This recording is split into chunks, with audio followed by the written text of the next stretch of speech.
तर मित्रांनो, आज आपण श्री श्री सुळेभाऊजी महालक्ष्मी मंदिर ठिकाणी चाललो आहोत आणि आता बघू शकतो सकाळची साधारण 7:15 मिरजहून ही ट्रेन निघते आणि साधारण 9:30 सुळेभावी या स्टेशनला पोहोचते आणि सुळेभावी मधून आपल्याला खाजगी वाहन अथवा बसनं वगैरे देवस्थानला जावं लागतं.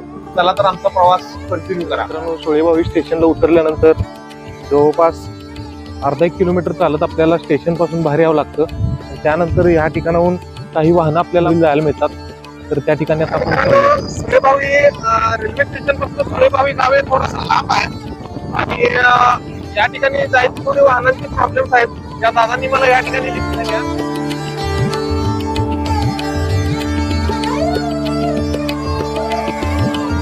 तर मित्रांनो, बेळगाव जिल्ह्यातील एका सुप्रसिद्ध असणाऱ्या देवस्थानामध्ये आज आपण आलोय. त्याचं नाव आहे श्री सुळेभाऊजी महालक्ष्मी मंदिर.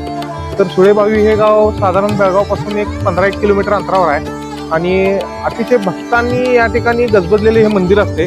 चला तर या मंदिराबद्दल संपूर्ण आपण इतिहास आणि माहिती जाणून घेण्याचा आज प्रयत्न करू. भव्य अशा स्वागत कमानीतून एंट्री केल्यानंतर आपणास मंदिराचा विस्तीर्ण असा परिसर आपल्यास दृष्टीस पडतो. अतिशय सुंदर असं मंदिराचं बांधकाम एक स्थापत्यकलेचा उत्तम असा नमुना मानावे लागेल.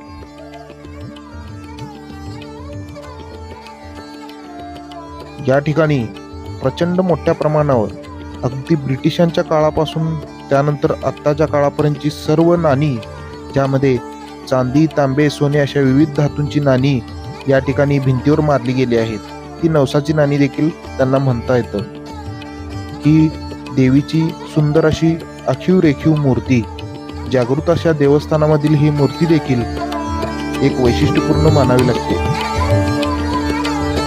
या मंदिराची संपूर्ण माहिती घेण्यासाठी या मंदिराचे विश्वस्त आपल्याला भेटलेले आहेत. या मंदिराचा सगळा इतिहास, मंदिराच्या असणाऱ्या काही घटना किंवा मंदिरात बाकीचे आणि जे वैशिष्ट्यपूर्ण बाबी आहेत त्या सांगण्यासाठी या ठिकाणी हे विश्वस्त उपलब्ध आहेत. नमस्कार सर. ನಮಸ್ಕಾರ. ನಾವು ಕ್ಷೇತ್ರ ಸುಳೆಭಾವಿ, ಇದು ಬೆಳಗಾವಿ ತಾಲೂಕಿನಿಂದ 18 ಕಿಲೋಮೀಟರ್ ಅಂತರದಲ್ಲಿರುವಂತಹ ಒಂದು ಪ್ರಸಿದ್ಧಿ ದೇವಸ್ಥಾನ. ನಾವು ಈ ದೇವಸ್ಥಾನ ಟ್ರಸ್ಟ್ ಕಮಿಟಿ ಚೇರ್ಮನ್ರು ದೇವಪ್ಪ ಬಸವಣ್ಣಪ್ಪ ಬಂಗೇನವ್ರು ಅಂತೇಳಿ. ಇದು ಸುಮಾರು 350 ವರ್ಷಗಳ ಪುರಾತನ ಕಾಲದ ದೇವಸ್ಥಾನ ಇದ್ದು, ಇದರ ವಿಶೇಷತೆ ಏನಪ್ಪಾ ಅಂತಂದ್ರೆ ಇಲ್ಲಿ ಜಾಗೃತ ದೇವಿ. ಇದು ಇಲ್ಲಿ ಯಾರು ಬೇಡ್ಕೊಂಡಿರ್ತಾರಲ್ರಿ, ಈಗ ನೌಕರಿ ಆಯ್ತು, ಮದುವೆದಾಯ್ತು, ಮತ್ತ ಮಕ್ಕಳದ್ದು ಇಂಥವು ಏನು ಹಲವಾರು ಬೇಡಿಕೆಗಳನ್ನ ಈಡೇರಿಸುವಂತ ಈ ಕಲಿಯುಗದ ಕಾಮಧೇನು ಅನ್ಬಹುದು. ಅಷ್ಟು ವೈಶಿಷ್ಟ್ಯತೆ ಐತಿ. ಇಲ್ಲಿ ಒಂದು ವಿಶೇಷತೆ ಅಂತಂದ್ರೆ ಇಲ್ಲಿ ಪುಷ್ಪ ಪ್ರಶ್ನೆ ಅಂತೇಳಿ ಕೌಲ್ ಹತ್ತದಂತವ್ರು ನಮ್ಮ ಕಡೆ. ಬಲಗಡೆ ಕೌಲ್ ಆಯ್ತು, ಅದು ಕೆಲಸ ಯಶಸ್ವಿ ಆಯ್ತು ಅಂತ ತಿಳ್ಕೊಳ್ಳೋದು.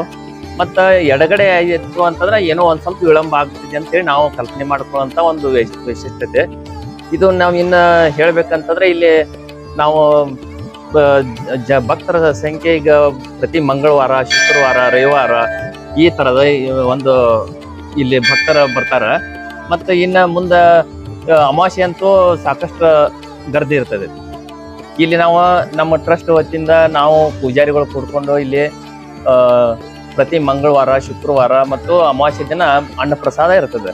ಪ್ರತಿ 5 ವರ್ಷಕ್ಕೊಮ್ಮೆ ಜಾತ್ರೆ ಮಾಡ್ತೇವ್ರಿ. 2 ವಿಧದೊಳಗೆ ಜಾತ್ರೆ ಮಾಡ್ತೇವ್ರಿ. ಆದ್ರ ಒಂದು ಊರು ಒಳಗಿನ ಜಾತ್ರೆ ಅಂತೇಳಿ ಇಲ್ಲೇ ಗರ್ಭಗುಡಿಯಲ್ಲೇ ಜಾತ್ರೆ ಮಾಡ್ತೀವಿ. ಒಂದು ಹೊರಗಡೆ ಅಂತೇಳಿ ನಮ್ಮ ದೇವಸ್ಥಾನಕ್ಕೆ ಸಂಬಂಧಪಟ್ಟಂತ ಒಂದು ಜಾಗಿಯಲ್ಲಿ ನಾವು ಜಾತ್ರೆ ಮಾಡ್ತಿದ್ದೇವೆ.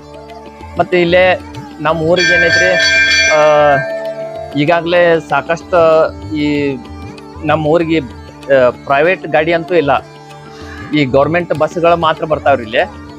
ಮತ್ತೆ ಇಲ್ಲಿ ಸಾಕಷ್ಟು ಜನಸಂಖ್ಯೆನೂ ಬರ್ತಾರ್ರಿ. ಮತ್ತ ಇಲ್ಲಿ ಏನು ಹೆಚ್ಚಿನ ಅಂತಂದ್ರೆ ಈಗ ಸದ್ಯ ಸಾಕಷ್ಟು ಈಗಾಗಲೇ ಭಕ್ತರ ಸಂಖ್ಯೆನೂ ಹೆಚ್ಚಾಗಿದೆ. ಈ ತರದ ಒಂದು ವ್ಯವಸ್ಥೆ ಐತ್ರಿ. ಮತ್ತೆ ಇನ್ನು ನಾವೇನೈತ್ರಿ, ಈಗ ಶ್ರಾವಣ ಮಾಸದಲ್ಲಿ 5 ವಾರ ಬಿಡ್ತೇವ್ರಿ. 5 ವಾರ ಬಿಟ್ರೆ 5 ವಾರದ್ದು ಈ ಪಲ್ಲಕ್ಕಿ ಉತ್ಸವ, ಮತ್ತ ಏಪ್ರಿಲ್ ತಿಂಗಳಲ್ಲಿ ಅವು ಜಾತ್ರೆಗಳು, ಈ ತರದ ಒಂದು ಹಬ್ಬ ಹರಿದಿನಗಳು, ನಮ್ಮ ಧಾರ್ಮಿಕ ಕಾರ್ಯಕ್ರಮಗಳು ಪ್ರತಿ ಸಲ ಇರ್ತಾವ್ರಿ.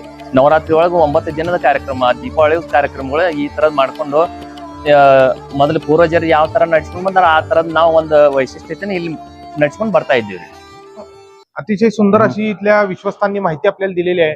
तुम्ही देखील या जागृत अशा लक्ष्मीच्या नवसाला पावणाऱ्या लक्ष्मीच्या मंदिराला एकदा नक्की भेट द्या. तत्पूर्वी आमच्या चॅनेलला तुम्ही लाईक करा, शेअर करा आणि सबस्क्राईब करा.